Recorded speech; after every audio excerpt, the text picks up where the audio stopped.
Nigeria must rise against Babachir Lawal and Yakubu Dogara. All well-meaning Nigerians must rise up against the blatant, dangerous and inflammatory mix of religion and politics now being spearheaded by former Secretary to the Government of the Federation, Babachir David Lawal, and former Speaker of the House of Representatives, Yakubu Dogara, before they push us all down the political cliff of the 2023 elections. But to make my point, let me first draw from a recent and instructive example of how dangerous identity politics can be in an election year. Alika Gochuku, a 39-year-old Nigerian street vendor and married father of 2 children, was just this past Friday beaten to death in the northern Italian beach town of Civitanova Marche in public. While he was being clubbed to his death, other people watched and filmed the incident, but no one as much raised a finger to his rescue. The gruesome killing, of course, sparked outrage right across the country and beyond, even among those whose politics and political rhetoric had stoked the fires beneath it. The Italian police have appropriately designated the killing as a hate crime, meaning that the police presume it was motivated solely by Ogochuku's identity as a black immigrant. The gruesome murder of Ogochuku cannot be unconnected with the rising levels of anti-immigrant rhetoric by leading Italian politicians like former Deputy Prime Minister and Minister of Interior Matteo Salvini and his far-right counterpart Giorgia Meloni, both of whom, until relatively recently, have languished on the fringes of Italian politics and government, but Salvini and Meloni are now both squarely in the mainstream, largely because they have succeeded in reducing all issues in Italian politics just to one: immigration, which they then advance as the cause of all economic and social problems through a hate-filled rhetoric that casts native Italians against all immigrants, but especially those of African ancestry like Ogochuku.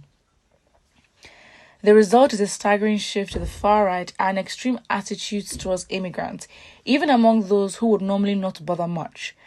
By the election of 2018, when Salvini and his party came into government for the first time, some 51% of Italians thought immigrants were a burden to Italy, against only 18% who thought so just 4 years earlier in 2014. According to a polling by the American nonprofit PEW Center, so equally significant, hate crimes in Italy, including violent hate crimes such as physical assault, shot up dramatically during the same period, from 596 reported cases in 2014 to 1,119 cases in 2019, and has remained much the same to date. Our own Ogochuku now forms part of these sad statistics, but the real point is that extreme focus on single-issue identity politics has consequences in an election year, one of which, without mincing words, is violence between groups primed by hate speech to understand themselves only in relation to the single issue to which all politics and political processes have been reduced. This is precisely the path Babachir Lawal and Yakubu Dogara are now hell-bent on dragging Nigeria onto, and I wish to warn that we must all rise up against it. Let me elaborate. Both Lawal and Dogara are politicians who, until their most recent reincarnation as APC Northern Christian leaders, had lost almost all political relevance, but were looking to reinvent themselves for a place in the next government, should the APC win. Lawal was disgraced out of his exalted office of SGF after demonstrating magically that he could cut grass with blades of cash. Dogara had only recently returned to the APC in part for the same ambition that both men craved: a VP slot on Tinubu's ticket. Anyone with an ear to the ground of politics in Nigeria in recent months knows this as a fact. In other words, for both men, the first and most important motivation for playing the religious card now is personal, not defense of any religion at all. But this is how the trick works: to masquerade personal failures and frustrations as a defense of some imaginary collective injustice. In doing this, both Dogara and Lawal have deployed a false and deceptive analogy to make their case. As the former Speaker Dogara put it at the weekend, the President, Senate President, Speaker, and his Deputy, Senate and House leaders, National Chairman and Deputy National Chairman, Presidential and Vice Presidential candidates are all Muslims, leaving the Christians with just the position of VP Osinbanjo and Deputy Senate President Omo Agege at that level in a country whose population is fairly split between Muslim and Christians. On the surface, this looks like a sound argument, but it is false, as at today only the presidential candidate and his running mate matter in this discussion, since it is about the composition of the next government, not the present one. And yes, if the APC wins, we are still a long way from that. The president and his vice president would be Muslims, but the position of the Senate president and Speaker of House of Representatives would remain open to any Christians within the party. So, what is feared has not yet happened and may not even happen at all.